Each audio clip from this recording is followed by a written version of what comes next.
Tapi kalau ada pejabat atau rakyat ditanya, kenapa sih Anda nggak mau menerapkan hukum Islam? Dia jawab, iya, kita akui hukum Islam itu yang paling indah, paling adil, paling bagus. Itu hukum Allah, nggak ada yang bisa nandingi. Nah, cuman yang jadi persoalan, kita dalam bernegara ini banyak pertimbangan. Kita ini banyak utang di luar negeri, utang sama Amerika, utang sama Eropa. Kita ini masih dijajah secara ekonomi oleh mereka. Mereka larang kita untuk menerapkan hukum Islam. Kalau kita terapkan hukum Islam, mereka embargo kita. Nah, kalau kita embargo kita, nanti negara kita ekonominya ambruk, akhirnya banyak orang kelaparan. Nah, karena itu saya belum berani ngambil keputusan itu. Karena saya melihat sebagai pimpinan negara, Indonesia masih terlalu lemah untuk melakukan perlawanan itu. Nah, kita tunggu dulu lah. Nanti kalau negeri kita udah mulai kuat, udah nggak banyak utang, udah bagus, bisa melawan tekanan-tekanan politik dari luar negeri, insya Allah akan kita terapkan. Kalau alasannya begitu, apa boleh kita kafirkan?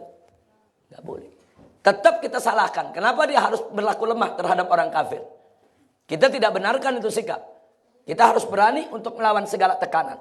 Tapi minimal kita setuju atau tidak setuju dengan alasan tersebut, berarti yang bersangkutan tidak menerapkan syariat Islam bukan karena menolak syariat, bukan karena menolak hukum Allah, tapi karena rasa takutnya, khawatirnya, yang dia merasa itu pendapat dia benar. Ketakutan terhadap orang-orang kafir tersebut. Nah, tapi kalau memang faktanya sedemikian rupa, mana boleh kita sembarangan mengkafirkan mereka. Nah, jadi karena itu saya ingatkan kepada para peserta pesantren Ramadan, jangan sembarangan ngafirin. Oh, ini pemerintah togut, oh ini polisi togut, tentara togut, ini semua pejabat, pegawai negeri ini semuanya makan duit togut, ini kafir semuanya, ini musyrik. Nggak boleh, saudara. Nah, jadi kita lihat dulu, tanya dulu.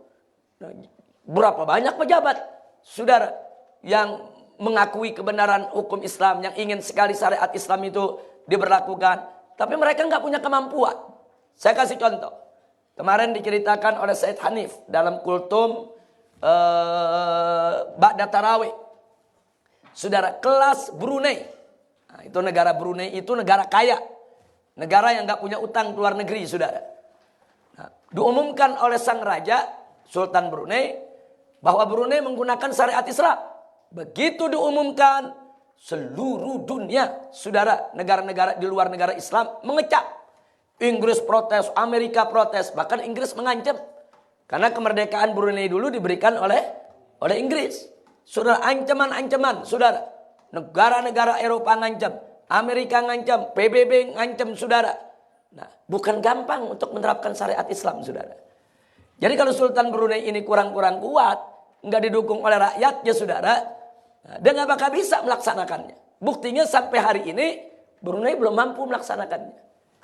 Deklarasi sudah, ikrar sudah, tapi pelaksanaan hukum potong tangan, pelaksanaan rajam ini, itu dan lain sebagainya, saudara, Brunei masih belum berani untuk melakukannya. Bahkan di Saudi Arabia, saudara, yang dari dulu sudah pakai hukum Islam, saudara, belakangan ini sudah mulai berkurang pelaksanaan hukum potong tangan. Saudara, hampir tidak ada pelaksanaan hukum rajam, saudara. Nah, padahal dulu, apalagi yang namanya hukum pancung di Saudi, hampir tiap Jumat, saudara. Nah, tapi karena diprotes terus, ditekan terus oleh dunia barat, Saudi nggak berani melakukannya secara terbuka. Kalaupun Saudi lakukan, akan dilakukan secara tertutup, saudara. Nah, kenapa semua itu terjadi? Karena memang saat ini dunia dalam cengkraman Freemasonry, dalam cengkraman yaitu Zionis, dalam cengkraman kekuasaan orang-orang kafir. Nah, maka itu kalau hukum Islam mau tegak dengan baik, maka khilafah juga harus tegak, saudara.